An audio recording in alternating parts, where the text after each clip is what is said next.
I think the whole concept of commitment and dedication, at least from my athletic career, both that was honed in junior high, high school here in Iowa, those lessons I learned way before from watching my father, watching my grandfather, watching my brother, watching my relatives, the farmers, where they look around at what Mother Nature can sometimes do, where you have a windstorm and blow down your crop, or you have a hailstorm and there's crop damage, and how the resiliency of that American spirit, that farming spirit, they teach them to never give up, to keep on prodding, to have faith in God and that it's all going to work out. And that's, that helped me so much in my athletic career that, hey, if I got down a point in wrestling, that I could get it back. Or if we were down a touchdown, hey, to never give up. Or if you had a bad play, forget about it, work on to the next one.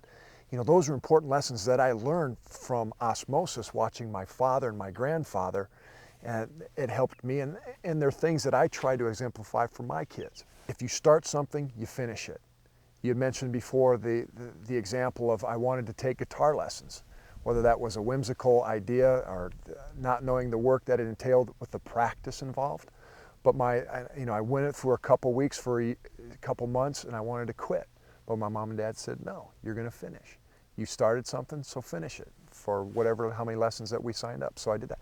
And that was a part of the things that I learned through athletics too, is there are times when you're preseason, where before you get to the football games, or you're in wrestling season where you're possibly having to cut some weight, that you don't want to do it. It's hard work. And you sometimes mentally, you just want to call it quits, but you never give up. And that translated to many times throughout my professional career at the Dallas Cowboys.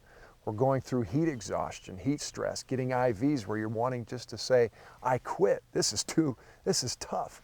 And just fighting the mental challenge to say no, something I'm going to follow through.